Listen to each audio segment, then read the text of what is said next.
Sharon Thompson lives here in North Bedfordshire with her husband, horses and dogs. She has a small kennel of just 4 greyhounds that her dad Dave helps her look after.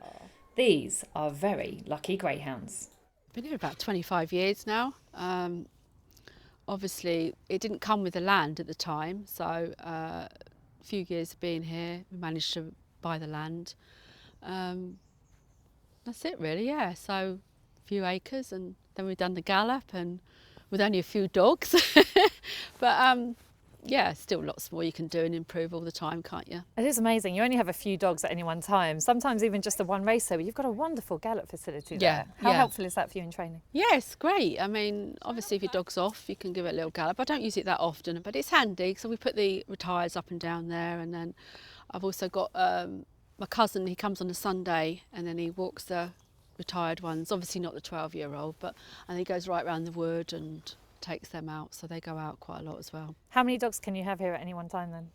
At races, only 4, yeah. At the moment, right now, you've got 1 racer and 4 retired dogs. You get really attached to them, don't you? It's that real personal one-on-one relationship you have with your dogs, and you can't let them go. No, I don't like them. No, I don't like And them. they don't like leaving you either. No, they don't like, no, because like you say, we homed one, and I think a week later he had to come home because she said he settled in here, back to normal, all happy, and that's it. But if I rehomed one, it would have to really be that somebody I know, and they did look after it. So you've got your 4 retireds here. You tuck them in at night. You properly tuck them in at night. I love it. I give them a custard cream biscuit as well. Yeah, they have that. Yeah, they go out for the toilet about 9, half 9, and then I lift the duvet back, and in they get, and they actually do get in it, and then you cover them over, and they eat their biscuits, and they're cosy. They love it. Clay, get in.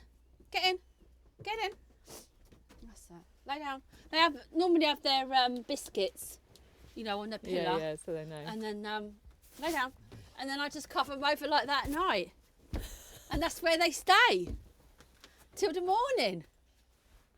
So we see the love that you have for your dogs. Yeah. But your dad gives it in equal proportions as well. God. He has an afternoon nap every afternoon on the sofa with one of them. Yeah, Blacks, he's retired now, so Dad will sit there and watch Dickinson's Deal or, a film or something, and then Blacks is upside down. Everyone's treated the same, whether you've got an open racer or graded, we still put 110% in the graded.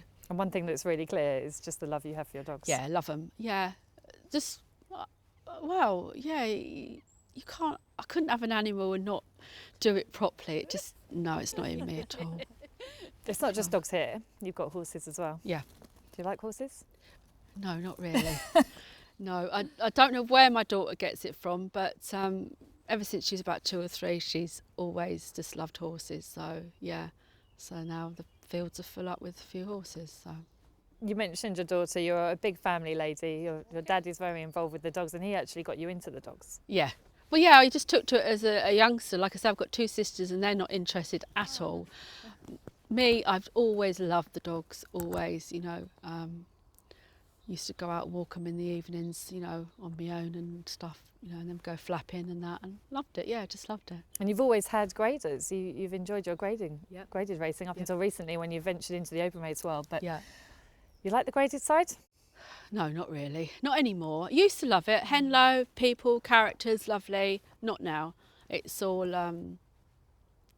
what's the word, battery hen type, like conveyor belt. That's the word I'm looking for, conveyor belt.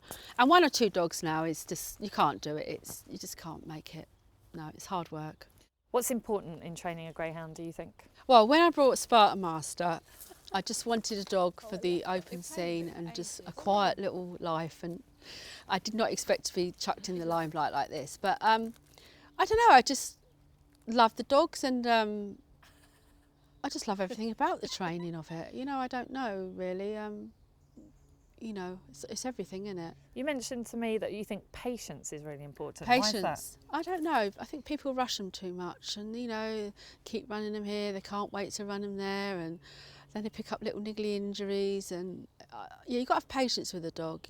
Just because he's a greyhound and they run, you just got to have that patience with them, and I think it pays off. And you also seem to put a lot of emphasis on making sure that they're exactly right, and you kind of don't understand why more people don't use different types of people to treat their dogs. Yeah, I can't, yeah, it just baffles me really sometimes. And I think being a trainer, you should know the basics of muscles, you know. Not just muscles. No, bones, they don't do the bones. You know, a dog gets knocked over at 30 miles an hour on a corner and it gets tumbled and hits the metal, you know, where the rabbit runs. You're going to knock something out of place. You know, they don't, they just leave them off, come back, a little while later, they're finished. And you have a chiropractor that you're a big believer in? I do, yeah. Chiropractor, best thing ever. And I've proved it 2 or 3 times with different dogs. Chiropractor is the key, yeah. So Sparta Master coming into your kennel changed your way of thinking about greyhound racing. You're sort of off the graded side now and you're enjoying the open scene. Do you have ambitions? Have you thought about what you might like to achieve? I'd just like to win a category 1. That would be nice. Any category 1 would be lovely. That's it really, that's all. You know, the derby's something you dream of anyway, but I mean, you just got to go along with the ride of that, haven't you, and enjoy it. But yeah, just a normal everyday category 1 would be lovely.